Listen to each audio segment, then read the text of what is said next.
capítulo de número 6.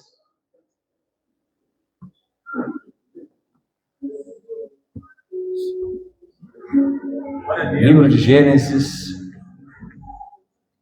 capítulo de número 6.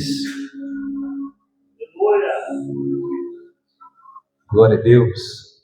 Nós estamos numa série de mensagens sobre os patriarcas. Semana passada nós falamos sobre a criação dos céus e da terra, do homem, da mulher, falamos sobre a queda e como isso implicou na maioria dos nossos sofrimentos e na nossa situação decadente hoje, né? Hoje nós vamos meditar um pouco na consequência do pecado, né? O aumento da maldade. Nós vamos meditar sobre o juízo e a salvação de Deus. Amém? Livro de Gênesis, capítulo de número 6, verso de número 5 ao 8, diz assim: O Senhor viu que a maldade das pessoas havia se multiplicado na terra e que todo o desígnio do coração delas era continuamente mau. Então o Senhor ficou triste por haver feito o ser humano na terra, e isso lhe pesou no coração. O Senhor disse: Farei desaparecer da face da terra o ser humano que criei. Destruirei não apenas as pessoas, mas também os animais, os seres que se rastejam e as aves dos céus, porque estou triste por havê-los feito. Porém, Noé encontrou favor aos olhos do Senhor.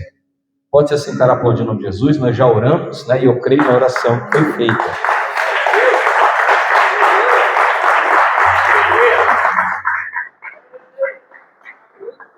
Irmãos, eu acordei um pouquinho resfriado hoje. O senhor deu uma pausinha porque deu aquela coçada na garganta, né? Mas está tudo bem. Amados, como já falamos um pouquinho, semana passada nós demos um pano de fundo, né? Para aquilo que nós vamos comentar nos próximos domingos. Nós vamos falar muito sobre Abraão, Isaac, Jacó, José, homens que apresentaram uma fé fundamentada em um único Deus verdadeiro.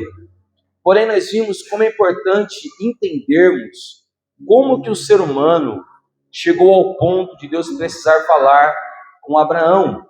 E nós vimos que depois de Deus ter feito os céus e a terra, os animais e tudo que neles há, nós vimos que o nosso Deus, Ele criou então o homem e a mulher, colocou eles num jardim e deu para eles privilégios e responsabilidades. Vimos que o homem, ele não soube viver com os privilégios que tinha e não soube arcar com as responsabilidades que estavam sobre os seus ombros. Então o homem peca e ele perde todo o privilégio e a presença plena que ele tinha de Deus. Esse episódio nós chamamos de queda. E não é porque o homem tropeçou, não é porque o homem teve um deslize, é porque o homem literalmente ele perdeu uma posição de ser santo, uma posição de ter conforto, uma posição de ter uma comunhão com Deus que nós não temos mais ainda, pelo menos por enquanto não, para uma posição de completamente pecador. A partir de Adão, você vai ver hoje que mais nenhum homem, nenhum sequer, mas nenhum homem nasceu justo na terra. Todos os homens herdaram de Adão o pecado que ele cometeu. Se a tua Bíblia estiver aberta, não fecha não, deixa ela abertinha, porque nós vamos ler bastante. Capítulo 6, e o verso 5 diz assim: O Senhor viu que a maldade das pessoas havia se multiplicado na terra, e que preste bem atenção nisso, que todo o desígnio do coração delas era continuamente mau. Observa que Deus vai olhar agora para a humanidade que ele havia criado, ele vai olhar para o homem que ele havia feito, e ele observa no homem algo que ele não colocou, ele observa no homem algo que ele não fez, que é a maldade e as intenções perversas no coração do homem. Então observa que Deus não criou o homem para ser pecador, Deus não criou você para ser pecador, porque Deus sabe que a partir do pecado é que vão surgir os nossos problemas. Então o homem deveria olhar menos para os problemas que ele diz ter e deveria olhar mais para a causa desses problemas. E você vai ver hoje que quanto mais nós pecarmos, mais consequência nós iremos sofrer. Então, ao invés de nós ficarmos preocupados em tratar os problemas, nós deveríamos nos preocupar em como arrancar o pecado de nós e nos arrependermos daqueles que havíamos cometido. Lá no capítulo 4 de Gênesis, nós vamos ver a primeira entrega, uma entrega de má qualidade, o primeiro homicídio, e como tudo isso começou a pesar sobre o homem. Capítulo 4, verso 3 diz assim: E aconteceu que ao fim de um certo tempo, Caim trouxe do fruto da terra uma oferta ao Senhor. Preste atenção que ele trouxe uma oferta. Abel, por sua vez, trouxe das primícias do seu rebanho e da gordura deste. E o Senhor se agradou de Abel e de sua oferta, mas de Caim de sua oferta não se agradou. Caim ficou muito irritado e fechou a cara. Então o Senhor lhe disse: Por que você anda irritado? E por que essa cara fechada? Se fizer o que é certo, não é verdade que você será aceito? Mas, se não fizer o que é certo, eis que o pecado está à porta, à sua espera.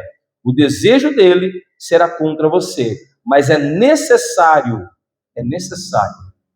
que você o domine. Depois de Adão ter tido o primeiro e o segundo filho com Eva, nós vamos ver que Caim, ele é o primogênito. Caim é o filho mais velho.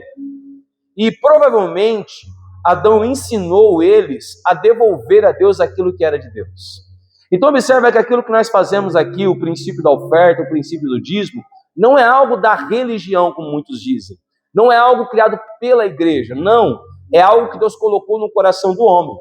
E observa então que Caim tinha um trabalho. Qual era o trabalho de Caim? A agricultura. Ao passo que Abel tinha outro trabalho, que era cuidar de ovelhas. E no final de um tempo em que tantas ovelhas quanto o plantio deram resultados, Caim pegou um fruto qualquer e levou uma oferta ao Senhor. Abel, por sua vez, ele não trouxe uma oferta. Ele pegou a primícia, ou seja, a primeira ovelha. O primeiro, ele diz, o primeiro resultado não é meu. O primeiro resultado é de Deus. Mas ele não pegou somente a primícia. Se você prestou atenção, ele pegou a primícia mais gorda. Então, ou seja, não só o primeiro é de Deus, o melhor é de Deus. Deus então se agrada de Abel, mas Deus não se agrada nem de Caim. Isso é importante, porque muitas pessoas se preocupam com o que fazem, mas não se preocupam com o que são. E Deus não se aborreceu somente daquilo que Caim ofertou. Não, Deus se aborreceu do que já havia no coração de Caim. Então nós vamos ver que a oferta de Caim não agrada a Deus. E Caim, ao ver que Deus aceita de Abel e não aceita dele, nasce no coração de Caim uma revolta. Essa revolta vai gerar o primeiro homicídio. Então observa que o homem come de um fruto que não deveria comer, age de uma forma que não deveria agir, e agora a descendência do homem herda as mesmas habilidades de pecar e fazer aquilo que não deveria fazer. Nós vamos observar também no capítulo 4, no verso 19, algo interessante acontecendo. Porque até aqui então, Adão teve uma mulher. Diga para o teu irmão, uma mulher só. Caim também vai ter uma única mulher. Mas olha o que vai acontecer com Lameque. Capítulo 4, verso 19. Lameque tomou para si quantas? 2 mulheres. Certo? O nome de uma era Ada e o nome da outra era Zila. Ada deu à luz a Jabal, que foi o pai dos habitantes de tendas que possuem gado. O nome do seu irmão era Jubal, que foi o pai de todos os que tocam harpas e flauta. Zila, por sua vez, deu à luz a Tubal-Caim, artifício de todo instrumento cortante de bronze e de ferro, e irmã de Tubal-Caim foi Naamã. Lameque disse a sua esposa, Ada e Zila: ouçam o que eu digo, vocês, mulheres de Lameque, escutem o que passo a dizer. Matei um homem porque me feriu, e um jovem porque me machucou. Se Caim é vingado 7 vezes, Lameque será vingado 70 vezes 7. Observe então que o pecado vai começando a aumentar de nível, você reparou? Primeiro foi uma simples desobediência. Depois não, já não é apenas uma desobediência, é uma negligência. O que significa que negligenciar o que eu já sei que eu devo fazer é às vezes pior do que desobedecer aquilo que muitas vezes eu nunca fiz. Agora, de uma negligência nasce um homicídio, mas daquele um homicídio, daquela negligência, vai nascer agora um pecado chamado poligamia, que é a arte de você ter mais de um parceiro no seu relacionamento. Da poligamia vai nascer agora não um homicídio, mas 2 homicídios. Então você deve reparar que a maldade do homem, ela foi crescendo devagarzinho. Ela foi aumentando devagarzinho, a chegar ao ponto do que é registrado lá no capítulo 6. Olha o que diz aí o capítulo 6, verso 1. Quando as pessoas começaram a se multiplicar sobre a face da terra e tiveram filhas, os filhos de Deus viram que as filhas dos homens eram bonitas e tomaram para si mulheres, aquelas que dentre todas lhes agradaram mais. Então o Senhor disse: o meu espírito não agirá para sempre no ser humano, pois este é carnal, e os seus dias serão de 120 anos. Observe então que antes do dilúvio acontecer, Deus já tinha determinado que o homem não viveria mais 700, 800, 969 anos como alguns viveram. Por que Deus decidiu diminuir a idade do homem? Porque o homem viveria muito tempo debaixo do poder do pecado. De Adão ele tira a eternidade, você não vai viver eternamente no pecado. Agora Deus decide diminuir. Imagina você que nós com 70 anos pecamos tanto, né? Imagina a gente com 900 anos de oportunidade de pecar. Como que esse mundo não estaria? Como que não seria as nossas consequências dos pecados que nós temos cometido? O que me chama muita atenção é o que o Novo Testamento vai trabalhar muito, que é o fato de nós sermos carnais. O livro de Gênesis já mostrava que nós já éramos. E a palavra carnal significa que eu busco aquilo que a minha carne deseja. Eu alimento aquilo que a minha carne quer. Glória a Deus por isso. É importante você entender que se você for no médico 2, 3, 4 vezes por um problema de saúde, dificilmente na primeira consulta você vai se convencer do que o médico está dizendo. Porque ele vai cortar coisas que você ama. E ele vai impor a você aquilo que você não gosta. E a tua carne vai gritar, vai brigar, vai lutar contra você, porque ela quer fazer o que agrada a ela, e não o que é necessário para a tua vida. É importante então entender que existe uma guerra interna dentro de mim. Então quando a Bíblia diz que eu sou pecador, Deus não está te desprezando. Quando a Bíblia diz que eu sou miserável, a Bíblia não está te diminuindo. Ela está apenas querendo mostrar que dentro de mim, dentro de você, existe um inimigo muito poderoso. Mais poderoso do que o diabo. E que nós precisamos resisti-lo. Então lutar contra a carne não deveria ser apenas um alarme dentro de nós. Deveria ser um ofício do crente. Deveria ser um ofício do homem e da mulher. Porque a tua carne, ela quer descanso, ela quer regozijar e ela quer se alegrar em prazeres. Ela não quer responsabilidades, ela não quer compromissos e ela não quer Deus. Outra coisa que deve nos chamar a atenção, se a Nicole puder colocar para a gente, Mateus 28, verso 38, é Jesus lembrando os homens do seu tempo como será o fim das coisas. E observa que o fim de todas as coisas não é diferente do começo delas. Mateus 28, verso 38. Olha o que diz a palavra do Senhor no Evangelho de Mateus, capítulo 28, verso 38. Aleluia, Deus. Glória a Deus. 24, amados, perdão. Evangelho de Mateus, capítulo 24, verso 38. Olha o que diz aí a palavra do Senhor. Mateus 24, verso 38. Todo mundo achou aí? Olha o que diz. Olha o que diz lá a palavra do Senhor. Portanto, assim como nos dias anteriores ao dilúvio, olha o que eles faziam. Comiam, bebiam, casavam e davam-se em casamento. Até ao dia em que Noé entrou. Observe que o que eles estão fazendo não é pecaminoso, é? Comer é pecado? Beber é pecado? Casar é pecado? Muito pelo contrário, a igreja ensina que se você não casar, você está em pecado. Agora eu quero que você olhe para essas coisas em exagero. Comer em exagero é pecado. Beber em exagero é pecado. E casar-se desenfreadamente também se torna pecado. Mas o que Jesus queria dizer não era exatamente fazer muito. Jesus estava querendo mostrar como a humanidade se inclinou para aquilo que ela gostava, para aquilo que ela queria, e se esqueceu de olhar para o que Deus esperava dela. Faça uma reflexão por alguns segundos da sua própria vida e veja o que você preferiria fazer amanhã. Se é levantar cedo para ir trabalhar, ou se é de dormir até umas 9 horas da manhã e acordar e ter lá um pãozinho na chapa, um cafezinho fresquinho, um copinho de leite do outro lado, um queijinho, para quem gosta de queijinho. Já imaginou aí? Um potinho assim com marmelada, do outro lado lá um potinho com docinho de leite. Olha, os irmãos já estão até, meu Deus, que delícia. Mas amanhã você não vai fazer isso. Amanhã você vai fazer o quê?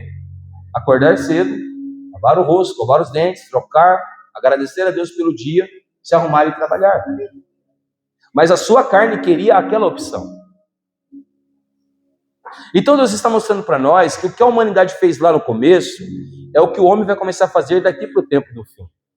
Observa que as pessoas, elas sabem que elas precisam buscar a Deus, mas elas não buscam, porque buscar a Deus não é prazeroso para a carne. Observa que as pessoas sabem que precisam orar, mas elas não oram. Oram somente quando as coisas ficam muito ruins. Porque orar não é agradável para a carne. Observa que as pessoas sabem que deveriam evitar algumas coisas, mas elas não evitam, porque as coisas que devem ser evitadas são prazerosas para a nossa carne.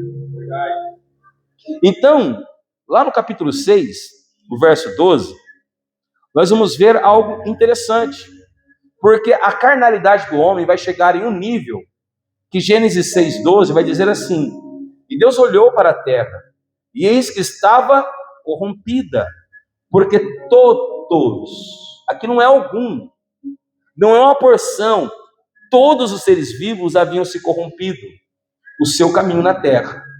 Então observa que do menor ao maior, do mais poderoso ao mais fraco, do branco ao preto, do rico ao pobre, todo mundo se corrompeu. Olhe para nós. Eu acho que a palavra corrupção no Brasil é muito bem entendido, ou não é entendido? Vai chegando agora próximo das eleições, a gente procura um candidato que erre menos, ou um candidato que roube menos, ou não é assim que a gente faz? Um que a gente tenha menos rixa. Nós não procuramos um que, olha, esse aqui vai fazer, não. Esse daqui talvez roube um pouquinho menos. Não, esse daqui talvez vai ser menos corrupto. Porque nós sabemos no Brasil o que é corrupção. E corrupção é você pegar algo que é certo e fazer aquilo que é certo parecer errado. E depois você pega algo que é errado e distorce de uma tal maneira que faz parecer certo. Então as pessoas passam a acreditar que o certo é errado e que o errado é certo. Eu compartilhei um vídeo daquela mocinha que eu falei esses dias aqui. E dá para ver na voz dela o desespero de saber que o pai e a mãe foi punida por estar fazendo o que é correto. A humanidade no tempo de Noé chegou a esse nível de corrupção. A um nível de que o certo é errado e o errado era certo. Nós deveríamos estar alarmados hoje no Brasil, porque o Brasil vive a mesma realidade. Observe você que no Brasil não tem maremotos, no Brasil não tem terremotos, não tem vulcões. Nós não precisamos nos preocupar com essas coisas. Mas o brasileiro deveria se preocupar mais, porque se um prédio é destruído, você reconstrói. Se uma estrada é aberta, você enche de terra, fecha e reconstrói ela. Se uma empresa é desabada, e o Japão é o melhor exemplo disso, tudo você reconstrói. Mas a moralidade dentro do coração do homem, quando é destruída, você não reconstrói mais. A inocência no coração do jovem, a inocência no coração da criança quando é roubada, você não reconstrói mais. A pureza dentro do casamento, quando ela é tirada, você não coloca ela de volta. Você entende? Diga amém. Então a corrupção é pior do que todas as outras catástrofes. A corrupção ela é pior do que todos os outros perigos que existem no mundo. Porque qualquer outro perigo pode destruir aquilo que é físico. E o que é físico, nós temos habilidades dadas por Deus para construirmos. Mas o que é intelectual, o que é moral e o que é espiritual, dificilmente você vai conseguir levar para o estado original de novo. O que é interessante é que, embora o livro de Gênesis mostre uma decadência, ele mostra que sempre há uma esperança. Porque no meio de muitos homens maus, Deus vai mostrar um remanescente fiel. Aleluia. No meio de muitas pessoas ruins, você sempre vai encontrar aquele fulano é diferente. Encontra ou não encontra? Né? A gente não pode generalizar tudo, porque sempre existe alguém lá no meio que é um pouquinho diferente. Se você tem filhos, você sabe que muitos dos seus traços estão neles, mas sempre tem um que é um pouquinho diferente. Se você tem uma família grande, você sabe que a maioria dos seus tios se parecem muito, mas sempre tem aquele que é um pouquinho fora da curva. Voltando lá para o capítulo 4 e o verso 4, olha o que o escritor diz sobre Abel. Abel, por sua vez, trouxe das primícias do seu gado e da gordura destes. O Senhor se agradou da sua oferta. Observe então que Abel é aquele diferenciado. Porque se Caim entrega algo que não presta, se Caim entrega algo que não agrada a Deus, Abel, por sua vez, é o dono da oferta agradável. Aleluia. Abel, por sua vez, é aquele que fala: se todo mundo está fazendo mal feito, eu não vou fazer mal feito. Se todo mundo vai servir a Deus de qualquer jeito, eu não vou servir a Deus de qualquer jeito. Mas para Abel, de maneira nenhuma. As gerações começam a nascer. E Adão e Eva, depois de perder Abel e Caim ser fugitivo da presença de Deus, eles vão ter um filho chamado Sete, que significa recompensa. É uma recompensa de Deus para Eva por ter perdido o Abel. E esse Sete vai ter um filho, e o filho dele vai se chamar Enos. E tem um registro impactante sobre a vida de Enos. Lá no capítulo 4 e o verso 26, olha o que diz aí a palavra do Senhor. A Sete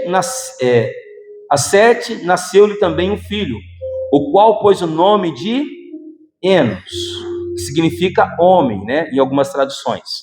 E foi nesse tempo que se começou a invocar o nome do Senhor. A terra já estava cheia, já havia muitos homens, porém nenhum deles clamava por Deus. Mas quando Enos nasce, é inaugurado o que nós estamos fazendo aqui e agora. As pessoas começam a entender que alguém precisa invocar o nome santo do Senhor Jesus. Eu quero te dizer uma realidade pela parte do Espírito Santo nessa noite. Lá na tua casa pode todo mundo estar corrompido. Lá na tua casa pode estar todo mundo com o coração entregue ao pecado.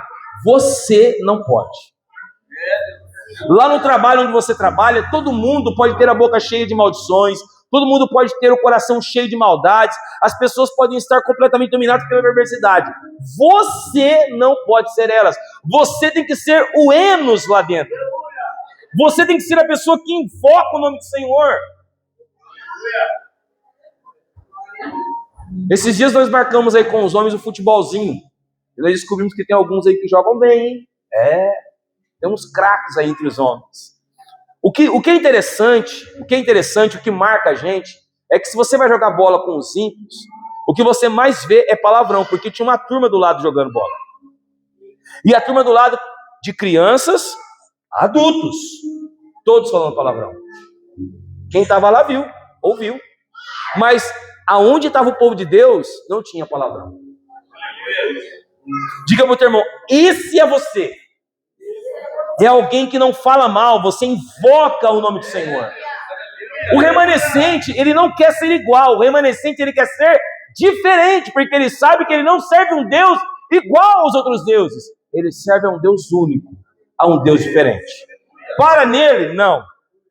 Então, no sétimo homem, na sétima geração, vai nascer um homem que foi o marco na história. Capítulo 5, verso 21. Olha o que diz aí a palavra do Senhor. Enoque, que foi o sétimo homem, né? Viveu 65 anos e gerou Matusalém. Enoque andou com Deus. E depois que gerou Matusalém, viveu 300 anos e teve filhos e filhas. Todos os dias de Enoque foram 365 anos. Enoque andou com Deus.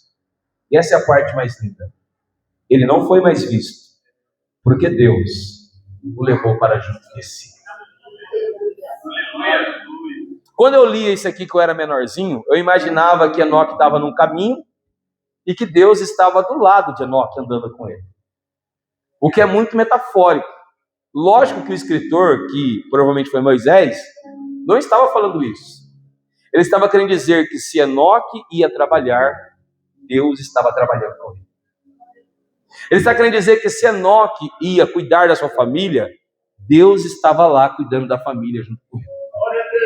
Se Enoque ia dormir, quem ia dormir do lado de Enoque? Deus. E quando Enoque levantava, ele levantava junto com quem? O que significa que Enoque vivia com Deus e para Deus. Quem são aqueles que Deus irá arrebatar? Quem são aqueles que Deus vai tomar para si? Quem são aqueles que são as preciosidades aos olhos de Deus? São aqueles que andam com Deus. Então nós estamos vendo uma geração, uma humanidade corrompida. Mas no meio da humanidade corrompida tem um homem que vive com Deus. Tem um homem que anda com Deus. E observa que esse Deus valoriza esse homem, porque ele não foi mais visto por ninguém um dia. Um certo dia todo mundo acorda, todo mundo vai em busca de Enoque. Aonde está Enoque? Eu não vi ele. Você viu? Também não vi. Você viu? Não, eu não vi. Não, ele deve estar lá no poço. Não, não está. Ele deve estar no campo. Não, também ele não está. Aonde está Enoque? Enoque estava lá no céu já. Aleluia. Enoque havia sido tomado por Deus. Haverá um dia em que aconteceu com Enoque, acontecerá comigo, com você, em que as pessoas vão procurar aqueles que são diferentes, que se vestiam diferente, que falavam diferente, que iam em locais diferentes, que priorizavam coisas diferentes. E esses diferentes são chamados remanescentes. Haverá um dia que eles não serão mais vistos, porque Deus vai tomá-los para si. Eu espero muito que você esteja entre esses. No capítulo 6, no verso 8, nós vamos encontrar um outro remanescente. Noé, ele faz parte, se não me falha a memória, da 19ª geração. E na 19ª geração, se você acha que os homens se corromperam ao ponto de se esquecerem por completo de Deus, não foi por completo. Porque havia uma família. Dentro dessa família havia um homem. E dentro deste homem havia a graça de Deus. Aleluia. Capítulo 6, verso 8. Porém Noé encontrou favor aos olhos do Senhor. Eu gosto muito da versão da King James atualizada. Ela descreve esse versículo dizendo assim: então Noé foi alcançado pela graça do Senhor. Que eu acho que é a melhor maneira que descreve o que está acontecendo com Noé. Então observa que Deus está vendo de um lado um mundo inteiro corrompido. Mas em cada geração, observou que teve alguém que permaneceu íntegro. Você reparou isso? O mundo inteiro estava mal, mas em cada geração Deus guardava alguém fiel. E se você for ler toda a Bíblia, você vai ver que isso vai acontecer, vai repetir. Porque a tendência, irmão, preste bem atenção, a tendência é a humanidade se esquecer de Deus. Mas a tendência é que sempre onde houver uma humanidade esquecida de Deus, haverá um talvez. Apenas um às vezes, mas um fiel de verdade. Um temente de verdade, um que guarda a palavra de Deus no coração de verdade. Então você não tem que estar preocupado se você se parece com a multidão. Não fique preocupado se as pessoas se agradam quando olham para você. Não fique preocupado se você não tem o papo que eles têm, se você não consegue interagir na roda dos amigos como os outros interagem. Se preocupe se você faz parte do remanescente de Deus. Se preocupe se você faz parte daqueles que Deus olha e fala: a esse eu concedo a minha graça, a esse eu concedo a minha ajuda para resistir ao pecado, a esse eu concedo a minha ajuda para permanecer fiel. Aleluia, aleluia, Deus. Nós te adoramos, Senhor. Eu compreendo a sua dificuldade. E o Espírito Santo também compreende. Não é fácil ser fiel, irmãos. Não é fácil ser diferente. Porque às vezes você vai se sentir ofendido. Às vezes você vai se sentir excluído. Às vezes você vai se sentir menosprezado. E não é uma sensação. É a maneira que você está vivendo. Mas acredita. Acredita na palavra de Deus. Enquanto os homens te desprezarem, Deus está contigo. Enquanto os homens te rejeitarem, Deus estará do teu lado. Agora nós vamos reparar no capítulo 6, verso 5, que nós já tínhamos lido, que o Senhor viu a maldade. O Senhor viu o intento do coração dos homens que era mau. E Deus então entristeceu. Na maioria das versões, das traduções da Bíblia, ela está que Deus se arrependeu, né? Mas não é bem essa palavra, se arrependeu. A palavra hebraica aqui é nachar, que pode significar arrependimento. Mas nós temos que lembrar o que o profeta Isaías declarou: Deus não se arrepende de nada do que fez. Lá o livro de Eclesiastes também diz que tudo que Deus fez é perfeito. Então Deus não se arrepende da sua obra. Essa mesma palavra que é usada às vezes para arrependimento, nachar, ela também é usada para tristeza, para amargura, para abatimento. E o que o capítulo todo mostra para nós é que Deus está triste pelo que os homens estão fazendo. Quando o teu filho, você que é pai, quando o teu filho faz alguma coisa assim muito errada, você se arrepende de tê-lo gerado? Você não se arrepende. Qual é a sensação que nasce no teu coração? Tristeza, desapontamento, frustração. Foi o que Deus sentiu. Eu não criei vocês para isso. Eu me lembro que todas as vezes que a minha mãe batia em mim, no André, ela batia falando assim: eu não tive um filho para ser drogado, para ser... Você também apanhava assim? A frase era: eu não tive um filho para. O que mostrava que a nossa atitude tinha gerado nela uma decepção. Então observa que Deus agora está olhando para a humanidade e Ele está triste com a humanidade. Ele está decepcionado com a humanidade. Ele está dizendo consigo mesmo: eu não criei vocês para isso. Então aquilo que vocês veem os homens praticando, e muitas das vezes se alegrando, guarda o teu coração daquilo. Porque aquela alegria deles pode não ser a alegria de Deus. Aquela empolgação do mundo, aquela euforia do mundo, pode não ser exatamente a mesma de Deus. E muitas das vezes as suas lágrimas, o seu entristecimento, o seu resguardamento, para você pode ser tristeza. Mas lá no céu, Deus está olhando com alegria. Porque Ele vê que você está priorizando a fidelidade, a retidão, a honestidade. Agora, nós vimos no capítulo 4 que a tristeza de Deus pelos homens foi pelo fato dele falar com os homens e os homens não darem ouvido à sua voz. Você reparou que Deus falou com Adão? Adão, lembra de mim passado? Adão, aonde está você? E Adão fingiu que não ouviu a voz de Deus. Agora Deus fala com Caim antes de Caim matar o seu irmão. Caim, olha, se você tivesse feito o que era bom, o que era certo, você não seria aceito como seu irmão? E eu quero que você preste muita atenção no que está escrito no verso 6. Olha, o pecado está à sua porta. Lá no capítulo 4, vamos ler? Vamos ler, capítulo 4. Eu acho muito lindo isso aqui. Porque é Deus tentando guardar Caim do pecado. Você sabe quando você sente aquela leve acusação no teu coração? Não faz isso não. Olha, lembra do pastor. Olha, o pastor não está aqui, mas Deus está te vendo. Essa voz é o Espírito Santo falando contigo. Da mesma forma que falou com Caim, para preveni-lo do pecado. Olha o que diz aí o verso 6. Então o Senhor disse: por que você anda irado? Por que está com a cara fechada? Se fizer o que é certo, não é verdade que você será aceito? Irmão, preste atenção. Deus não desprezou Caim. Deus queria aceitá-lo. E Deus também quer te aceitar quando você peca. Quem entende, diga aleluia. Tem crente que acha assim, Deus está abençoando o irmão Zé Roberto. E Deus não está me abençoando é porque Deus ama o Zé Roberto e me odeia. Não, tira isso da sua cabeça. Deus também quer te aceitar. Deus também quer te abençoar. Porém, eu preciso rever o meu coração. Olha o que ele continua dizendo para Caim.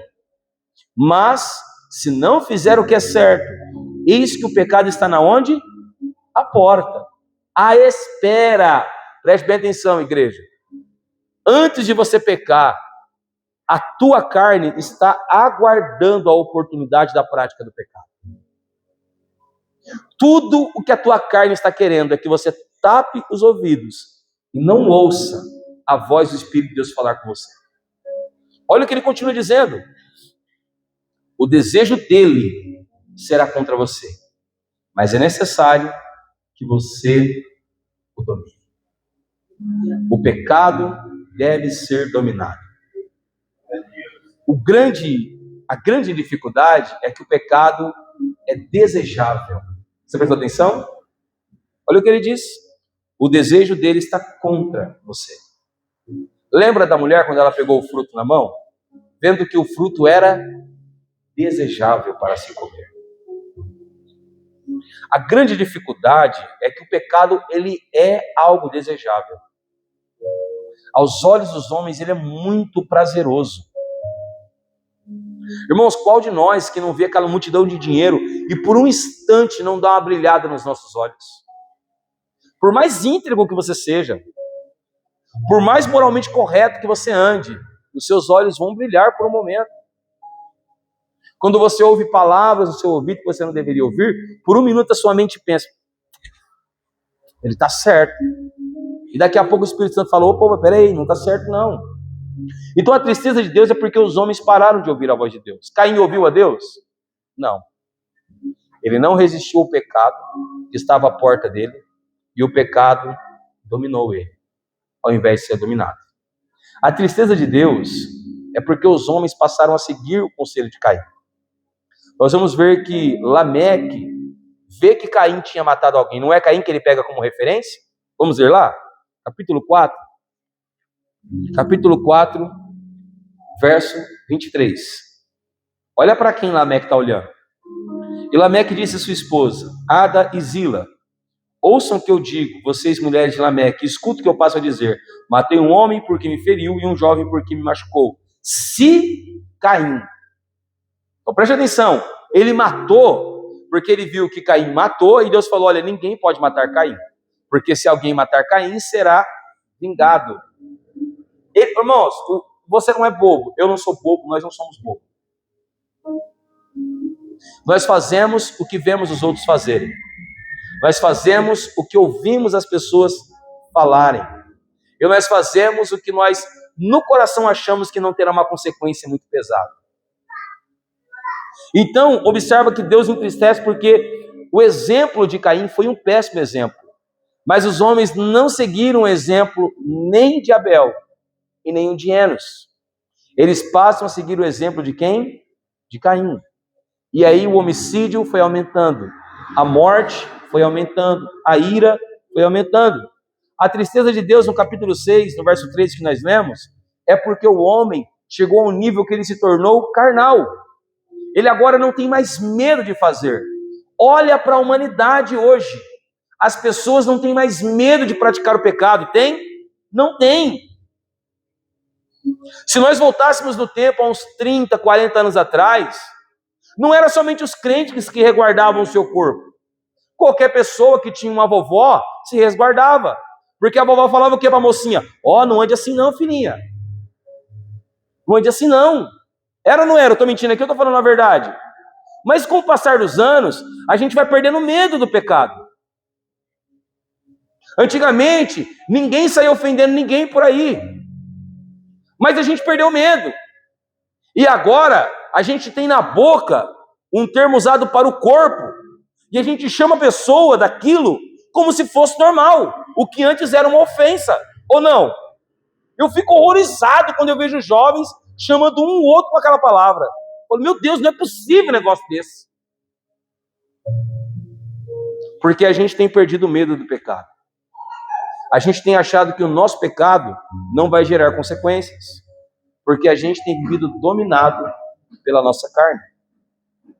E agora Deus, ele se entristece, porque o homem só faz maldades e todos os pensamentos dos homens são maus. Não é eu que estou dizendo, é a tua Bíblia que está dizendo.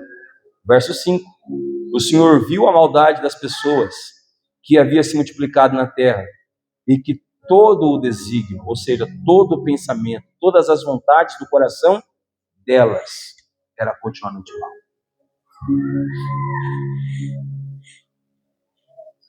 Eu duvido você ter coragem de dizer para o teu irmão, tudo que você pensa é mal. Eu duvido você ter coragem de falar isso para ele. Porque lá no fundo você sabe que os teus pensamentos também são maus.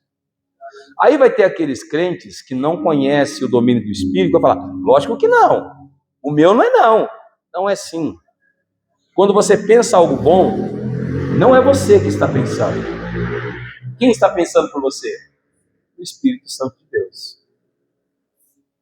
O profeta Isaías, ele chega a dizer, acho que no capítulo 64, se não me falhar a memória, que até as suas obras de justiça, ou seja, até quando eu dou uma esmola, quando você traz um alimento para a igreja, aquela obra tem por trás a intenção de um trapo de imundícia. O joelho no chão quando eu dobro, muitas das vezes, não é para orar a Deus. Eu gosto muito dessa frase do Hernando Dias Lopes, porque ele desvendou uma sinceridade escondida no nosso coração. Quantas vezes nós não ajoelhamos para orar e não é para orar? Que a gente está com o mínimo vontade de orar. A gente ajoelha porque o irmão vai falar, o irmão lá é crente, se ele não ora, como é que vai fazer? O irmão lá é presbítero, se o presbítero não orar, como é que a igreja vai orar? O irmão lá é pai, se ele não orar, como é que o filho vai orar? Então observa que às vezes até nas nossas práticas religiosas, e nós ouvimos isso terça-feira aqui, se você veio terça-feira, você ganhou, porque você ouviu isso terça-feira. Até as nossas práticas religiosas são pecaminosas. Às vezes, quantas vezes você não vê pessoas transparecerem que estão cheias de Deus? Porque gritam, porque choram, e falam que teve visões, e caiu no chão, e teve um arrebatamento, que foi para o céu, que foi para o inferno, foi para a quarta dimensão, voltou no passado e foi para o futuro. E na verdade não aconteceu nada disso.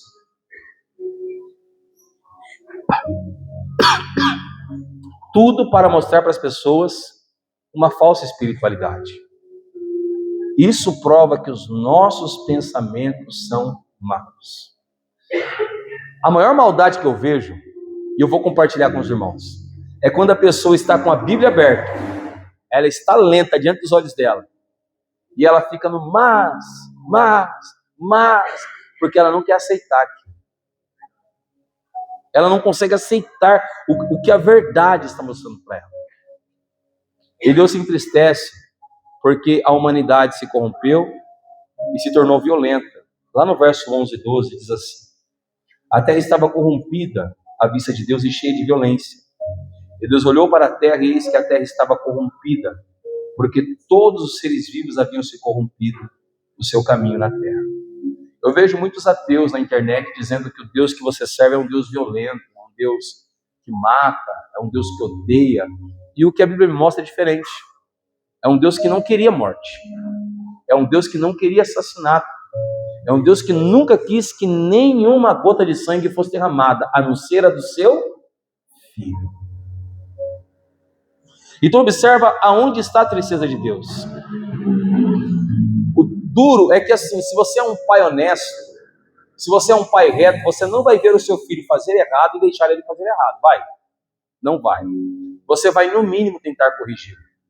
E Deus também, ele olha para a sua criação e viu que a criação dele estava errada. O que ele pensou em fazer? Eu preciso corrigir a minha criação. Então lá no verso 17 do capítulo 6 diz assim: porque eu vou trazer um dilúvio de águas sobre a terra, para destruir todo ser em que há fôlego de vida debaixo dos céus. Tudo o que há na terra será destruído. Irmãos, observa que o juízo ele é inevitável. Não tem como eu praticar pecados e continuar isento. Ah, pastor, mas comigo que sou bonitão, Nunca aconteceu nada. Olha, acredita em mim. Não viva nessa ilusão. Todo pecado traz o juízo como consequência. Todo pecado. O salário do pecado é morte. E ele paga muito bem. Ele não atrasa. Não paga menos. Ele paga exatamente igual você trabalhou para ele. Pecou muito? Pecou. Pode ficar tranquilo que tu vai morrer. Espiritualmente e carnalmente. Deus então agora vai julgar a humanidade.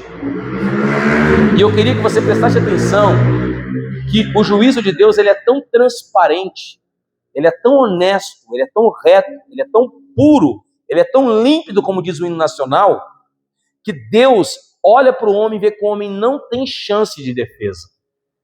Uma coisa é você contratar um advogado para te defender diante de um juiz iníquo e perverso da terra. Um advogado também iníquo e perverso que vai distorcer a sua história e que vai fazer um assassino passar por inocente. Uma coisa é você ter aqui na terra um advogado e um juiz perverso que vai fazer um ladrão passar por inocente. Outra coisa é você estar diante dos olhos daquele que tudo vê. Como seremos inocentes? Diz o Novo Testamento, como escaparemos nós de tamanha ira que está preparada para cada um de nós? O escritor aos Hebreus diz que Deus não poupou, nem mesmo os anjos que estavam nos céus conseguiram fugir do olhar de Deus. Que espírito enganador é esse que ilude o ser humano nos dias de hoje? Que faz ele pensar que ele pode fugir do olhar de Deus? Que faz ele pensar que aquilo que ele faz escondido das pessoas também está escondido de Deus? Que pensamento mau é esse que habita dentro de nós? Que acha que quando eu tenho algo no coração e que eu não falei para ninguém, ninguém está sabendo. Não, não se engane. Aquele que conhece tudo e todos, ele está sabendo. Você não falou ainda, mas antes que a palavra saia da tua boca, ele já sabe o que você vai dizer. Então Deus agora condena a humanidade à morte. Mas o mesmo Deus que condena é o mesmo Deus que salva. Se Deus está condenando a humanidade, não significa que Ele está condenando todos. Porque eu quero te lembrar que no meio de uma humanidade perversa, havia um remanescente fiel. E o capítulo 6, o verso 8, tem uma mensagem linda. Noé, porém, encontrou favor, ou seja, graça, aceitação aos olhos do Senhor. Então observa que a primeira coisa que Deus faz é conceder graça para Noé. Quando Deus quer te salvar, a primeira coisa que Ele te concede é favor, ajuda, para você não ser como os demais. O fato, irmão, preste muita atenção nisso, não seja orgulhoso, não seja arrogante, não seja soberbo e nem exaltado. Quando você faz algo aceitável a Deus, não é você quem está fazendo, é a graça de Deus que está te empurrando a fazer. Quando você faz algo que agrada a Deus, não são os seus méritos, é a graça de Deus que está te ajudando. Então observa que Noé acha graça aos olhos de Deus e Deus começa a ajudar a Noé. E o verso de número 6, capítulo 6, verso 9, perdão, irmãos, isso aqui é lindo. Olha o que Deus está dizendo de Noé. Olha o que ele diz, são essas as gerações de Noé. Noé era homem justo. Noé era homem íntegro entre os seus contemporâneos, e Noé andava com Deus. O que significa justiça? Significa que Noé era reto, correto, ele não agia injustamente. Se eu peguei uma ovelha tua e essa ovelha custa 10 moedas, eu vou te pagar 10 moedas, nada mais, nada a menos. Olha, se um dos meus filhos feriram aí a ovelha do teu gado, essa ovelha não vai servir mais para você, me dê ela, eu vou te dar outra igual. Isso é justiça. Mas se alguém pecava e ia pedir o conselho de Noé, ele também não mentia. Olha, isso que você fez é pecado, porque isso também é justiça. Integridade. Está falando que Noé era inocente, sem defeito, não se misturava. Vamos lá, rapaz, não tem nada a ver, não. Talvez para você não tenha, mas para mim tem. Vamos lá, rapaz, só um pouquinho. Se você praticar isso aqui um pouquinho, não vai te fazer mal. Não, vai sim. Talvez para você não faça, para mim faça. Muitas vezes eu ia jogar bola, e lá no momento de jogar bola, colegas meus estavam fazendo coisas que não eram aceitáveis a Deus. Graças a Deus, uma boa parte deles hoje se converteram. Imagina você se naquele período que eles sabiam que eu era cristão, eu estivesse lá com eles praticando as mesmas coisas, sabendo que eu não poderia praticar. Eu não seria considerado por eles um homem íntegro, porque eu estava me contaminando com algo que eu sabia que eu não poderia me contaminar. Mas Noé tinha uma dádiva que Enoque também tinha. Noé também andava com Deus. Acredita em mim, se você quer vencer o pecado, se você quer ser um homem abençoado, e se você quer encontrar o favor de Deus, você precisa ter Deus do teu lado todos os dias. Ah, não, Deus é só para o culto, porque o que eu faço fora do culto não cabe Deus na minha agenda. Então muda a tua agenda, porque Deus tem que estar contigo aqui dentro e Ele tem que estar contigo também lá fora. Ele tem que ser o seu Deus aqui no momento que você sente. E o louvor é maravilhoso, né, irmão? Quando a gente sente a presença de Deus, é glorioso. Como é bom ver a igreja adorando assim. É maravilhoso. Só que essa mesma presença tem que estar conosco lá fora também. No nosso dia a dia também. E Deus andava com Noé. Agora, o capítulo 5 e o verso 28 revela algo muito interessante para nós. Porque quando Noé vai nascer, o pai dele, Lameque, vai declarar algo. E olha o que diz aí o capítulo 5, verso 28. Lameque viveu 182 anos e gerou um filho. E deu-lhe o nome de Noé, dizendo: este nos consolará dos nossos trabalhos, das fadigas das nossas mãos, nesta terra que o Senhor amaldiçoou. Observa que a geração de Noé era uma geração afadigada. Era uma geração cansada de trabalho. Pergunte para o teu irmão se ele não está cansado. Fala para ele, amanhã é segunda-feira já, hein? Já cansou mais, né? Só de saber que é segunda-feira, né? Eu dou uma cansada maior. Esse cansaço que você está sentindo hoje, preste bem atenção. Lógico que tem uma sobrecarga do cansaço físico. Alguns irmãos aqui têm um trabalho bem exaustivo, né? Outros talvez não façam um trabalho físico muito árduo, mas é um trabalho que exige atenção, exige um cuidado muito grande. Isso gera um cansaço na nossa carne. Mas seja sincero, qual de nós aqui não sente um cansaço interno? Tem dia que você está assim completamente desmotivado, não tem vontade, e você não há querer, não há desejo de algo. Esse cansaço, essa fadiga, é consequência da maldade que impera no mundo. Quando Noé nasceu, o pai dele lançou uma palavra, e a palavra era: Noé vai trazer descanso. Quem aqui já leu a carta aos Hebreus? Já leu? Eu gosto muito quando o escritor de Hebreus começa a falar do descanso que os judeus acharam que tinham recebido. E eles falavam: não, Josué nos colocou na terra e nos deu descanso. Aí o escritor de Hebreus vai falar: não. Ele não deu descanso, não.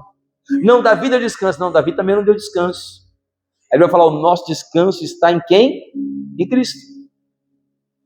O que Jesus prometeu para você no Evangelho de Mateus? Aprendei de mim que sou manso e humilde, e encontrareis descanso. Será que Jesus estava querendo dizer que todo crente não fica cansado? Dá para ver no rosto de vocês que alguns estão cansados. Mas Jesus está prometendo para nós um cansaço que a tua cama, o teu sofá, não vai te dar. Que é o cansaço da tua alma. Quantos crentes aqui que quando vão orar pelos amigos, não sentem uma tristeza muito grande por ver um amigo constantemente no pecado? Quantas pessoas aqui talvez não se sentem cansadas? Eu estou há 10 anos orando por essa pessoa e essa pessoa não se converte.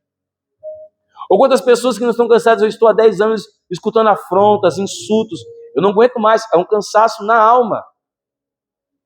E o único que pode nos conceder esse descanso é o Senhor. E o pai de Noé diz: quando meu filho nasce, junto com ele nasce o descanso, o consolo para a alma daqueles que estão guardados por Deus. E Noé também, ele demonstra que Deus lhe concede graça para obedecer e acreditar em Deus. No capítulo 6, verso 22, diz assim: foi o que Noé fez, conforme tudo que Deus lhe havia ordenado, assim ele fez. Irmãos, observa que você acreditar que tem que construir um barco grande já é difícil, não é? Vamos ser sinceros.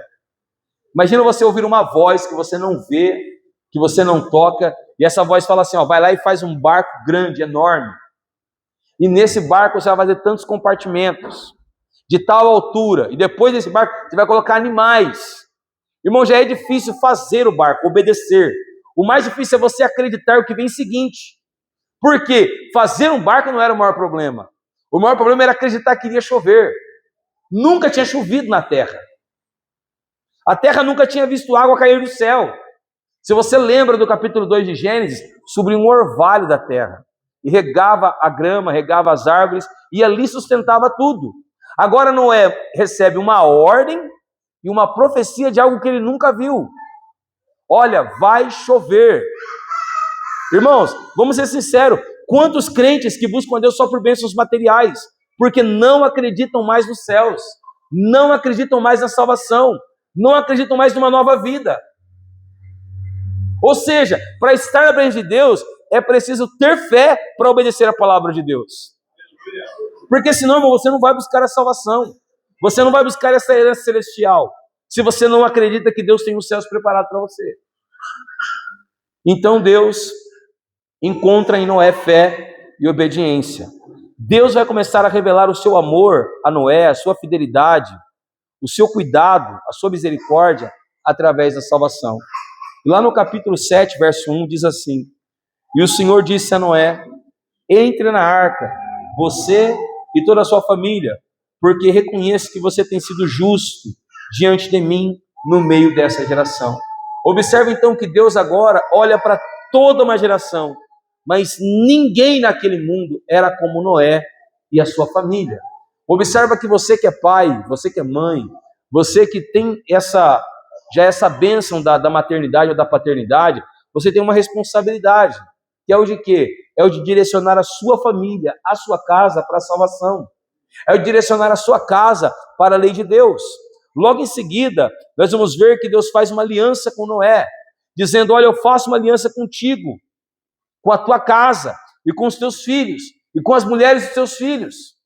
Deus não faz uma aliança com quem permanece no pecado, Deus faz uma aliança com aqueles que permanecem na justiça e na santidade. O verso de número 11 do capítulo 7 vai mostrar para nós que além de Deus fazer uma aliança, Deus gera providência. Então diz assim, no ano 600 da vida de Noé, aos 17 dias do segundo mês, nesse dia romperam-se as fontes dos grandes abismos e as comportas do céu se abriram. E caiu chuva sobre a terra durante 40 dias e 40 noites. Nesse mesmo dia entraram Noé e seus filhos, Sem, Cã e Jafé, e a mulher dele e as mulheres de seus filhos.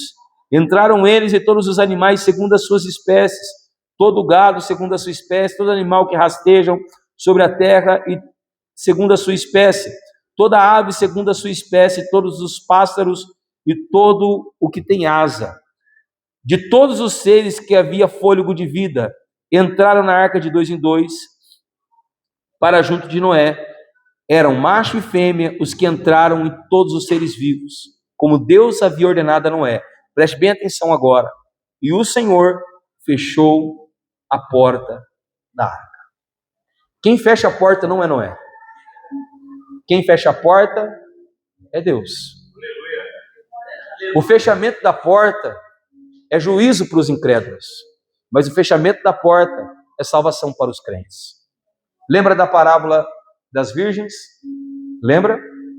Elas estão lá, elas estão aguardando o noivo. As 10 estão. 5 se preparam, mas 5 vivem de qualquer maneira.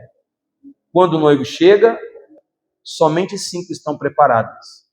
E as outras 5 vão começar a gritar desesperadamente. A porta é providência para aqueles que creem. Ela é estreita, ela é apertada, mas nela existe salvação.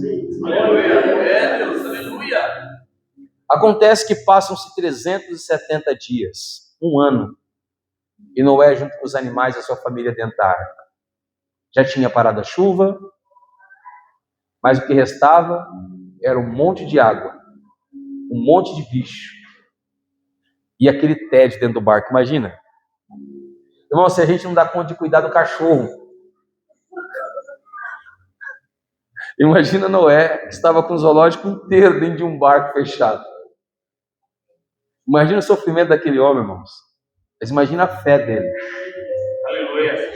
O que eu quero te chamar a atenção é que o Deus que te faz aliança e que te gera providência para a salvação é o mesmo Deus que não se esquece da aliança que ele fez com você. Aleluia. Você pode dizer para o teu irmão, aquele que te prometeu, ele é fiel para cumprir. Deus não falha. Capítulo 8, verso 1. Olha o que diz a palavra do Senhor. Então Deus se lembrou de Noé e de todos os animais selvagens e de todos os animais domésticos que estavam com ele na arca. Deus fez o quê? Se lembrou de Noé. 1 ano se passou. 1 ano trancado dentro de uma arca. E Noé pensando, nossa, esse Deus maluco que falou comigo que ia mandar a chuva, mandou. Ele mandou a chuva, me trancou dentro desse barco e agora ele me esqueceu aqui.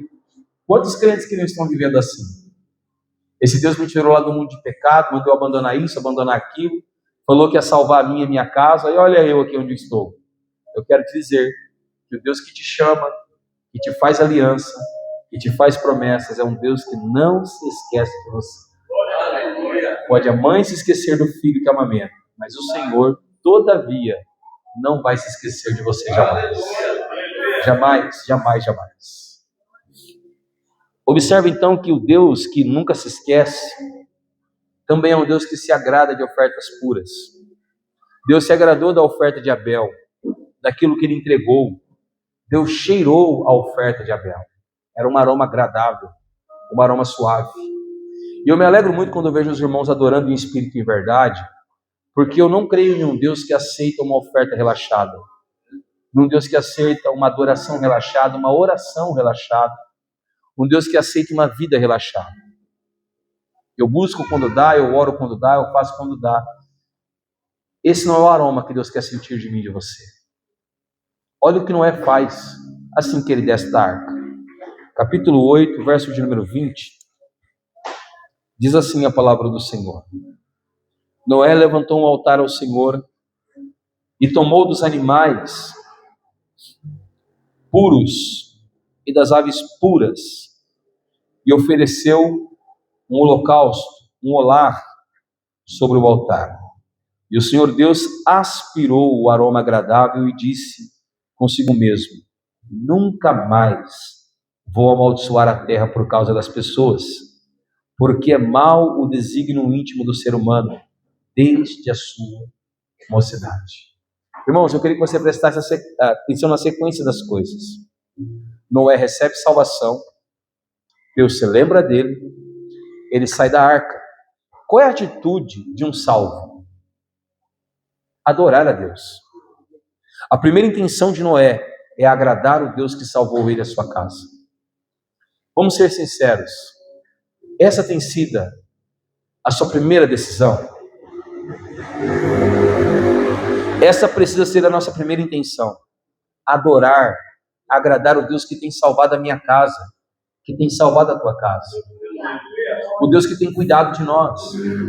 Agora eu queria que você prestasse atenção num detalhe. Assim como Abel se preocupou em pegar a primícia, o melhor, Noé se preocupa em pegar os animais puros.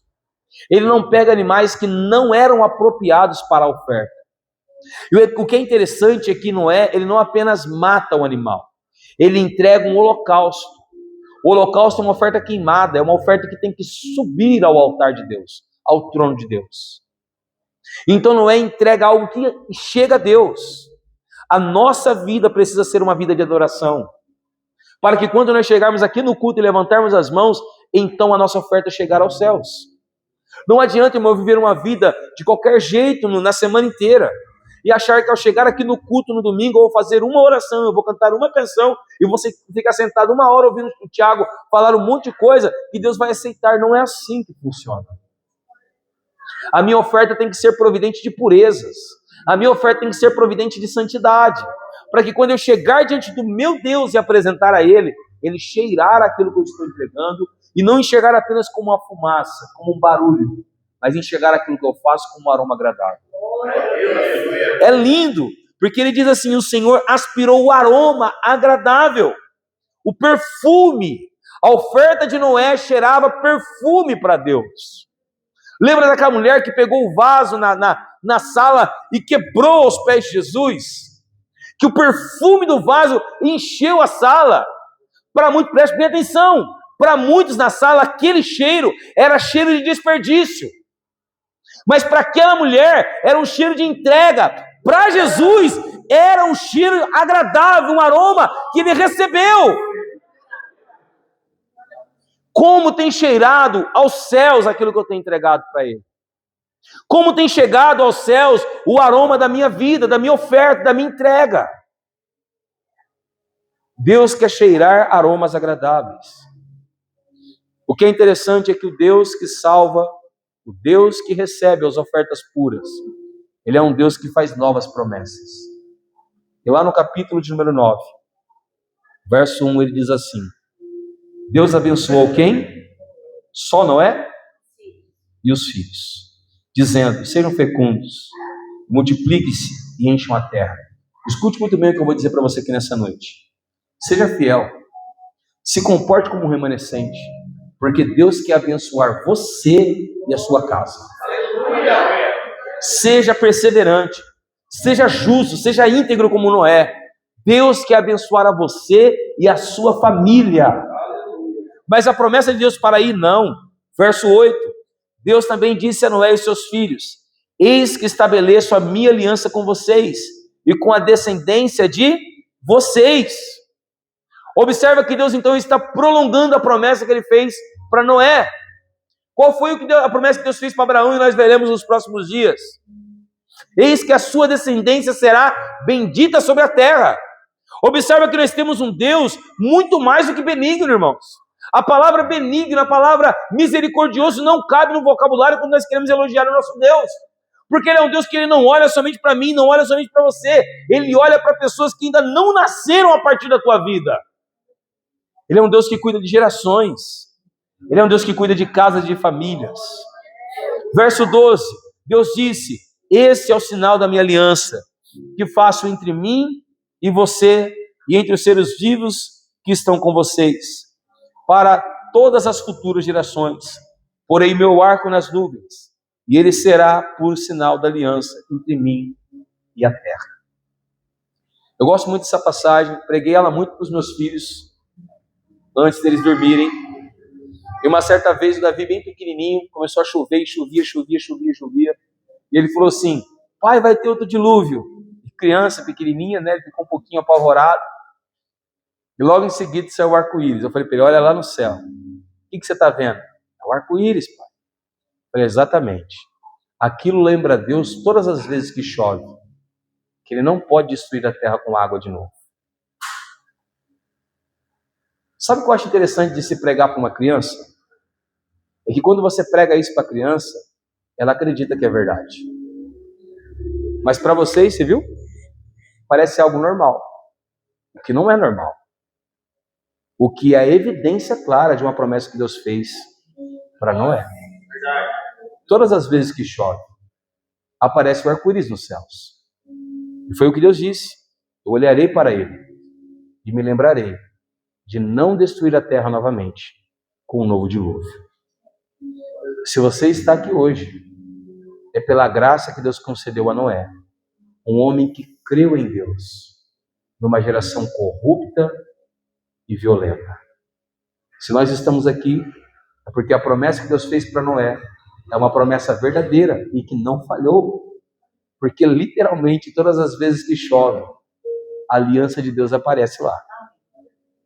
E Deus se lembra da promessa que Ele fez e prova para nós que Ele continua sendo um Deus fiel. Você crê que esse Deus é fiel na tua vida? Você crê que a palavra dele é fiel? Se coloque de pé, por favor. Vamos orar ao Senhor Jesus.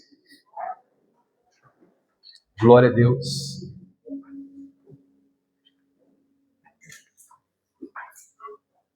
Ele é um Deus fiel. Eu gosto muito de Atos 16. Crê no Senhor Jesus, será salvo você e a sua casa. Aleluia. Foi o que ele disse para Noé, não foi? Entra você, os seus filhos, a mulher dos seus filhos, para dentro da arca. Em outras palavras, crê no Senhor, Noé, e será salvo você e a sua casa. Vamos orar? Hoje é o momento, hoje é o dia. Se você tem um parente, um familiar, que você quer que Deus alcance, que você quer que Deus salve, é o momento de você apresentá-lo agora ao Senhor. Feche seus olhos, abre seu coração. Vamos orar ao Senhor Jesus. Nosso Deus e nosso Pai, que textos maravilhosos, Senhor, foram estes que o Senhor colocou diante dos nossos olhos. Nós vimos, ó Deus, que com o Senhor, com o teu olhar, nós não podemos brincar, ó Deus. Nós vimos que o Senhor é um Deus de justiça, um Deus de juízo, um Deus de retidão, e que o Senhor julga quando precisa julgar. O Senhor sentencia quando precisa sentenciar. Mas nós vimos nas entrelinhas da sua palavra que o mesmo Deus que derrama juízo sobre a terra é o Deus que também derrama salvação sobre os remanescentes. Aleluia. Senhor, ó Pai, nós vivemos no meio de um mundo perverso. Nós vivemos no meio de um mundo pecaminoso, Senhor. Nós vivemos no meio de uma sociedade má, corrupta e perversa. Senhor, aquilo que é mal tem sido aplaudido, aquilo que é vergonhoso tem sido elogiado, mas aquilo que é puro, aquilo que é santo, aquilo, Senhor, ó Pai, que é reto, Senhor, muitas das vezes tem sido negligenciado, tem sido rejeitado pelos homens. Senhor, mas aqui estamos nós, aleluia. Aqui está a tua igreja, Senhor, que crê que é um eleito, que crê que é uma eleita de Deus. Aqui estão, Senhor, homens e mulheres, pais e filhos, jovens e crianças, velhos e novos, Senhor, crendo que são remanescentes no meio de uma geração perversa. Senhor, eles creem, ó Pai, que assim como Noé alcançou graça diante do teu olhar, eles também têm alcançado graça diante dos seus olhos. Senhor, ó Pai, eles têm buscado de Ti, Senhor, a justiça. Senhor, eles têm buscado de Ti a integridade. Senhor, eles têm buscado de Ti, Senhor, a salvação. Eles têm buscado em Ti, Senhor, a esperança. Senhor, eles têm procurado andar contigo a cada dia. Senhor, e assim como Noé demonstrava preocupação pelos seus filhos, assim como Noé, Senhor, ó Pai, se preocupou com as suas noras, com a sua esposa, eles também, Senhor, têm demonstrado preocupação com a sua família. Senhor, ó Pai, quantos homens que aqui agora não estão orando pelos seus filhos, pela sua esposa, por um primo, por um amigo. Senhor, ó Pai eterno, quantos filhos que aqui agora não estão orando pelos seus pais, clamando, Senhor, pela salvação deles, aleluia. Oh, Senhor, o Senhor tinha um plano para Noé, mas também tinha um plano para Sem, para Cã e para Jafé.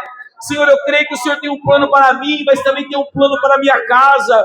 Eu acredito que o Senhor tem um plano para o meu irmão, mas também tem um plano para toda a sua casa e para toda a sua família. Senhor, alcança eles agora onde eles estiverem. Senhor, alcança eles agora, Senhor, ó Pai, independente de como estiverem. Senhor, ó Pai, trabalha sobre eles agora, Senhor, ó Pai, independente da sua situação.